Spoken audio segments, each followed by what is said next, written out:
Retrouvez le débat de Smart Impact avec Veolia.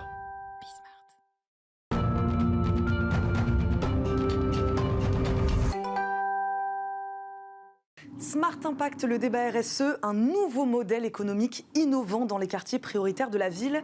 Ce concept, c'est Sodexo qui en est à l'initiative. Son nom, La Passerelle, une sorte de tiers-lieu dédié à la dynamisation économique et à la vie sociale du territoire. Le premier site avait ouvert ses portes à Clichy-sous-Bois il y a un an, l'occasion de faire le bilan.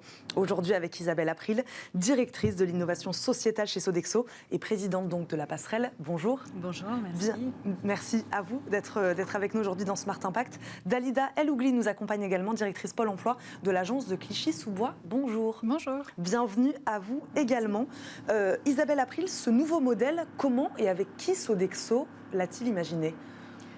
Alors ce modèle, il vient naturellement par rapport à la mission de Sodexo, une mission qui nous a été confiée par notre fondateur il y a plus de 50 ans, qui nous disait, votre mission, c'est de contribuer au développement économique, social et environnemental des territoires dans lesquels on opère. Donc Sodexo est une entreprise qui est ancrée dans les territoires. C'est une entreprise qui, en France, regroupe 35 000 collaborateurs répartis sur 7 000 sites. Donc on a déjà cet ancrage et cette contribution à l'économie territoriale. Mais là, l'idée, c'était d'aller un cran plus loin et finalement de créer un modèle économique au cœur duquel on a réfléchi à l'impact qu'on voulait avoir. Et donc cet impact, c'est deux impacts majeurs. D'abord, comment Sodexo peut contribuer à l'employabilité des habitants de ces territoires. Et puis comment Sodexo, du fait de son expertise, peut contribuer à la santé par l'alimentation pour les habitants de ces mêmes territoires qu'on a choisis particulièrement aujourd'hui dans les quartiers prioritaires de la politique de la ville. Pourquoi vous les avez choisis, ces territoires-là, principalement Clichy-sous-Bois, par exemple. Pourquoi ? Alors, déjà, on avait choisi de s'implanter dans un quartier où on sait qu'on peut avoir un impact fort, puisque les inégalités dans ces territoires sont très fortes. Et donc, notre choix s'est orienté pour ces raisons-là. À Clichy-sous-Bois, parce qu'on a rencontré un maire très ouvert à l'innovation et à notre proposition. Et puis, ce maire, donc Olivier Klein, qui est aujourd'hui ministre de la Ville, a trouvé ce qui est très compliqué, un foncier disponible pour qu'on puisse concevoir et construire un bâtiment, puisque la passerelle, c'est aussi un lieu dans lequel on exerce un certain nombre d'activités. Alors, à quoi ressemble ce tiers-lieu, justement ? Expliquez-nous, quelle activité regroupe-t-il ? On va reparler évidemment de l'emploi, de l'impact social avec vous, mais voilà pour qu'on se rende bien compte, à quoi ressemble ce lieu ? Alors ce lieu, d'abord, il a été conçu dans le cadre d'une méthode à laquelle on tient beaucoup. C'est-à-dire qu'on a une conviction, c'est que pour changer les choses, il faut être dans le territoire, mais il faut aussi collaborer avec les acteurs du territoire. Il faut comprendre les problématiques du territoire. Et donc, particulièrement à Clichy-sous-Bois, on a passé du temps, quasiment 2 ans, à essayer de voir comment on pourrait apporter de la valeur. À faire un audit des besoins du territoire. Et puis, à parler le même langage avec des acteurs avec lesquels on n'a pas forcément l'habitude de collaborer, et en tout cas dans ce partenariat vraiment. Et donc, à Clichy-sous-Bois en particulier, on s'est rendu compte que l'un des premiers freins périphériques à l'emploi, c'est la garde des enfants. Et donc, on a décidé, dans la conception du bâtiment qui existe aujourd'hui, de créer une crèche qui accueille 21 berceaux. De la même façon, ce diagnostic qu'on a pu faire dans le territoire nous a amené à mettre en place une salle de formation, parce que c'est aussi un espace qui manquait. Cette salle de formation, aujourd'hui, elle est utilisée par la mission locale, qui, pour le programme Un jeune, une solution. Donc, on collabore très, très étroitement avec eux sur les sujets, justement, d'employabilité. Et puis, le modèle La Passerelle, c'est pas un modèle philanthropique, c'est un modèle qui, parce qu'on veut inscrire les actions et les impacts dans le temps, s'appuie sur un moteur économique. Et le moteur économique, et à Clichy-sous-Bois, on peut le voir, c'est une légumerie, c'est-à-dire un outil qui va transformer la production agricole locale pour en faire des produits prêts à consommer, prêts à cuisiner. Et c'est ça, l'activité économique, qui permet de soutenir l'ensemble des actions menées au bénéfice de l'emploi et de la santé. Qui crée aussi des emplois d'ailleurs, cette activité. Et qui crée des emplois, puisque alors, directement, on a créé 20 emplois à Clichy-sous-Bois. On a 20 emplois directs créés par la passerelle. Voilà, 20 emplois directs créés sur le site. Donc on a ouvert en avril dernier. On avait beaucoup travaillé avant même la création de ce lieu. Et on a pu accompagner une 50aine de personnes dans des parcours d'emploi. On a touché 100 personnes au travers des ateliers, parce que j'ai oublié un espace qui est un espace qu'on appelle de cohésion sociale, dans lequel on programme des ateliers qui sont destinés aux habitants et qui sont tous en lien, encore une fois, avec l'emploi et la santé par l'alimentation. Moi, j'aimerais qu'on revienne sur ce que vous disiez, sur cette collaboration avec les acteurs du territoire, notamment avec Pôle emploi, l'agence Pôle emploi de Clichy-sous-Bois. Dalida El-Ougli, voilà, comment s'est fait cette collaboration? Comment vous avez discuté, vous, avec Sodexo, avec la passerelle? De quelle manière vous les avez aidés sur cette question, notamment des besoins en termes de compétences, d'emploi sur ce territoire de Clichy-sous-Bois?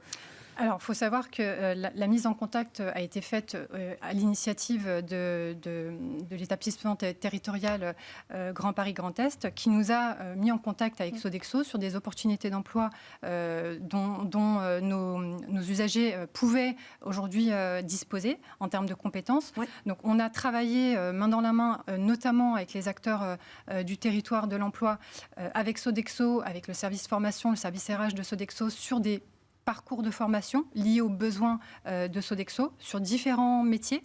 On a commencé il y a à peu près 2 ans maintenant.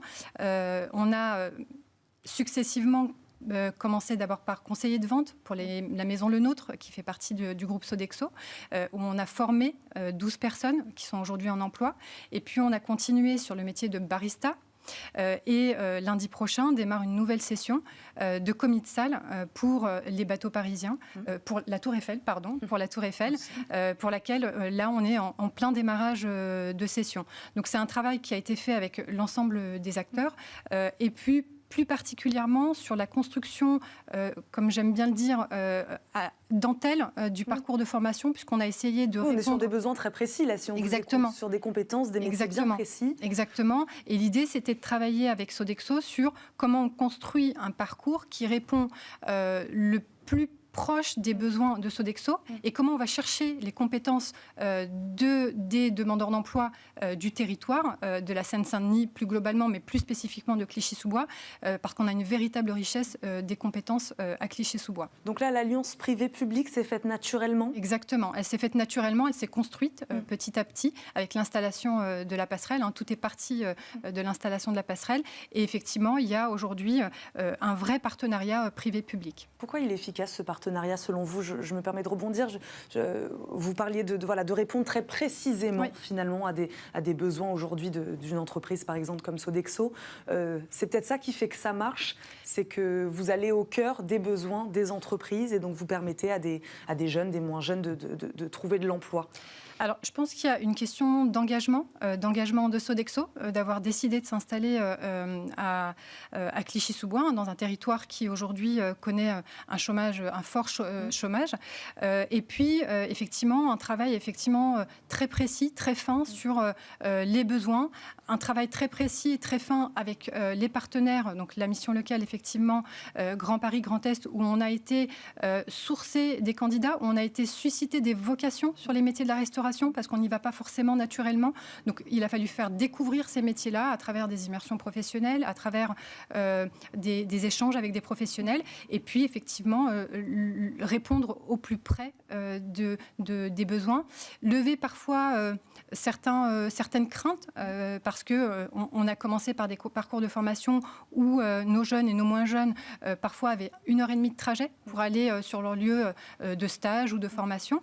Et on a levé ces craintes, puisqu'aujourd'hui, ils sont tous en emploi aujourd'hui. Et ils ont un lieu de formation, donc proche Exactement. de chez eux. Isabelle April, pourquoi l'avenir d'un territoire, il passe d'abord, en tout cas c'est ce qu'on entend selon vous, par un retour de l'activité, de l'emploi? Pourquoi ça c'est important? Parce que, alors, particulièrement à Clichy-sous-Bois, quand on est arrivé, qu'on a fait ce diagnostic, on a vu que finalement il y avait très peu d'entreprises, si ce n'est pas d'entreprises, et encore moins d'activités économiques. Et il nous semble que, et c'est le rôle qu'on veut essayer de jouer, c'est-à-dire ce rôle de catalyseur, le fait d'implanter une activité, ça rend attractif ce territoire pour d'autres entreprises qui sont nos partenaires par ailleurs. Et donc c'est comme ça qu'on a l'intention et on est convaincu que c'est comme ça qu'on va pouvoir changer les choses. une fois qu'on a un pied dans un territoire et qu'on a mené des actions, ces actions intéressent d'autres partenaires qui viennent dans le territoire et s'intéressent. D'ailleurs, vous le disiez tout à l'heure, votre ambition, c'était aussi d'en faire un lieu de vie, de rencontre, de cohésion sociale. Quelques mois après, c'est véritablement le cas ? C'est véritablement le cas. Il y a beaucoup d'animations. Donc, il y a la crèche, donc il y a les parents qu'on a accompagnés récemment sur les sujets de santé par l'alimentation. Donc il y a du mouvement, il y a les jeunes de la mission locale, il y a les parents encore une fois, il y a les collaborateurs qui travaillent au quotidien. Et puis on essaye d'animer au maximum ce lieu en créant des ateliers originaux. Là on est en train de travailler sur des audioportraits pour des jeunes avec la Philharmonie de Paris. Voilà, donc voilà, c'est vraiment l'ambition pour nous que ce lieu devienne le lieu des habitants, que les habitants s'approprient et qu'ils y trouvent un intérêt et une valeur ajoutée. C'est très important pour nous. Et on terminera là-dessus. Est-ce que ce modèle a vocation à essaimer un peu partout en France ? Voilà, quels sont les objectifs de Sodexo et de la passerelle là-dessus ? Tout à fait. On a une ambition d'avoir 10 sites d'ici 2025 sur le modèle de la passerelle. Eh ben, on va terminer là-dessus. Merci beaucoup à toutes les deux d'être venues nous présenter Merci. ce modèle social à impact très original. Isabelle April, je rappelle, vous êtes la directrice de l'innovation sociétale Sodexo et présidente donc de la passerelle.